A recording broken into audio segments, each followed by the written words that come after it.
বাংলার মাটির আনাচে কানাচে ছড়িয়ে আছে আধ্যাত্মিক মরমী সুর।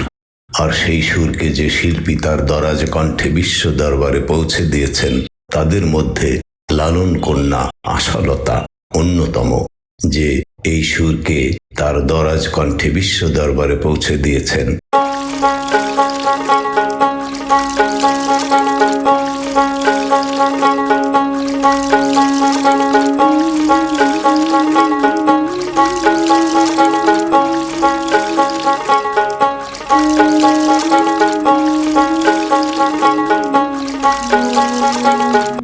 যার কণ্ঠে সুর যেন জাদুকরী মায়া হয়ে ধরা দেয়। আজকের প্রতিবেদনে আমরা জানাবো এই গুণী শিল্পীর জন্ম, পরিবার এবং তার সুরের সাধনার অজানা সব গল্প। বন্ধুরা, পুরো ভিডিওটি আমাদের সাথেই থাকুন। সাবস্ক্রাইব করে আমাদের এই ছোট্ট পরিবারটিকে আরো বড় করতে সাহায্য করুন। শিলা সরকারের পর আজ আপনাদের সামনে নিয়ে এসেছি কুষ্টিয়ার লালন ধামের এক অনন্য সুরের মাধুরী, লালন কন্যা আশালতা।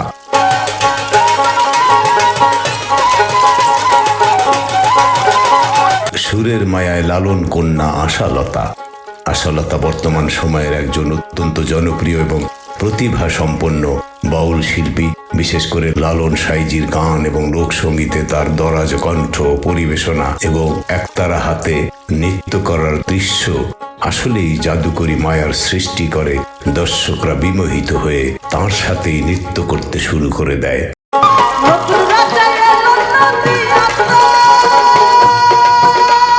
ব্যক্তিগত পরিচিতি ও পরিচয়। ভক্ত এবং শ্রোতারা তাকে ভালোবেসে লালন কন্যা বলে ডাকেন।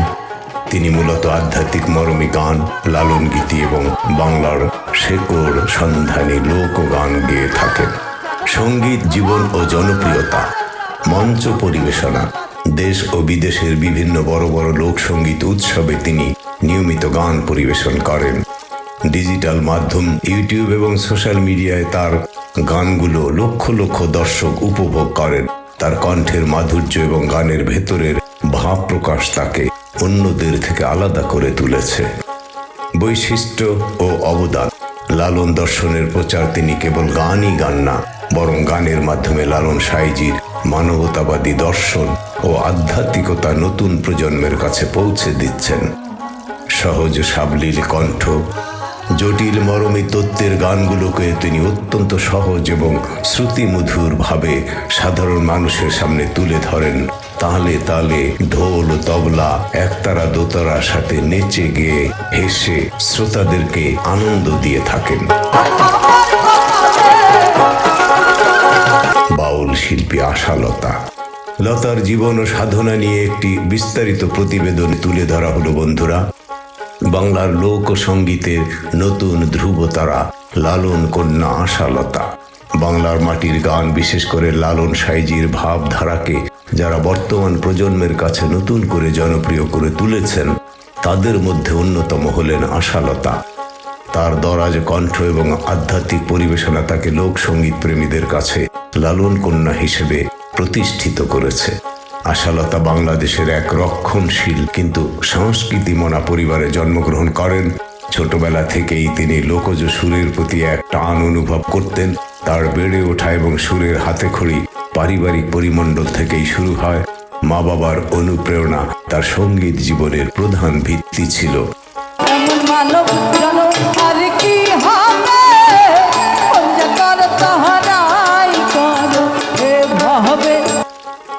বন্ধুরা, বেশিরভাগ বাউল শিল্পীদেরই জীবনী, জন্মস্থান এবং পারিবারিক অন্যান্য পরিচিতির তথ্য সাধারণত পাওয়া যায় না। অনেক কষ্টে কিছু সংগ্রহ করেছি। শিক্ষা ও সঙ্গীত সাধনা। প্রাতিষ্ঠানিক শিক্ষার পাশাপাশি তিনি সঙ্গীতের দীর্ঘ তালিম নিয়েছেন।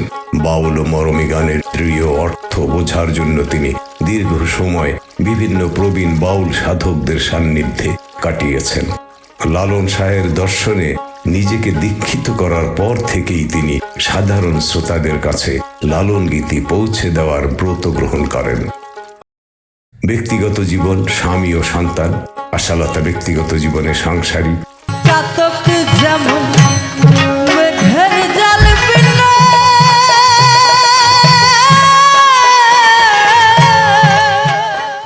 ব্যক্তিগত জীবন, স্বামী ও সন্তান। আশালতা ব্যক্তিগত জীবনে সাংসারিক। তার স্বামী তার সঙ্গীত সাধনার অন্যতম বড় সমর্থক। অনেক সময় বিভিন্ন সঙ্গীত অনুষ্ঠানে তার স্বামীকেও তাঁর ছায়া সঙ্গী হিসেবে দেখা যায়। তার সন্তানরাও সঙ্গীতের এই পবিত্র পরিবেশেই বেড়ে উঠছে। যদিও তিনি তার পরিবারের গোপনীয়তা বজায় রাখতে পছন্দ করেন এবং মিডিয়ার সামনে ব্যক্তিগত জীবনের চেয়ে সঙ্গীতকেই বেশি প্রাধান্য দিয়ে থাকেন। শিল্পী জীবনের অর্জন ও বিশেষত্ব। লালন কন্যা উপাধি। লালন শাহের গানের সঠিক সুর ও দর্শন বজায় রেখে গাওয়ার কারণে ভক্তরা তাকে এই সম্মানে ভূষিত করেছেন। অনবদ্য গায়কী। তিনি উচ্চস্বরের গানের চেয়ে সুরের গভীরতা এবং কথার ভাবের উপর বেশি গুরুত্ব দেন। বিশ্বমঞ্চে প্রতিনিধিত্ব। বাংলাদেশের পাশাপাশি ভারত, বিশেষ করে পশ্চিমবঙ্গ এবং আন্তর্জাতিক বিভিন্ন লোক সঙ্গীত উৎসবে, ইউরোপ, আমেরিকা, কানাডা, অস্ট্রেলিয়ায় তিনি নিয়মিত অনুষ্ঠানাদিতে অংশগ্রহণ করে থাকেন। ডিজিটাল জনপ্রিয়তা।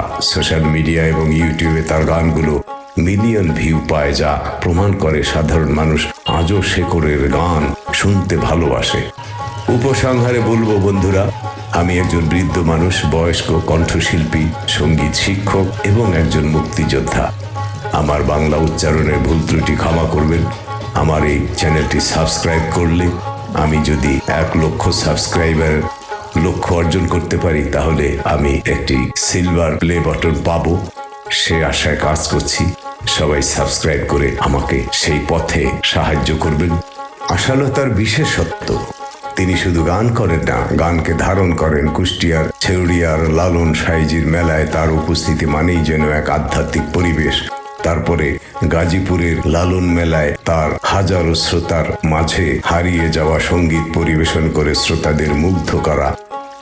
তার গায়কের মূল শক্তি হলো উচ্চ গ্রামের সুর এবং স্পষ্ট উচ্চারণ, যা সাধারণ বাউল গানকে এক অন্য মাত্রায় নিয়ে যায়।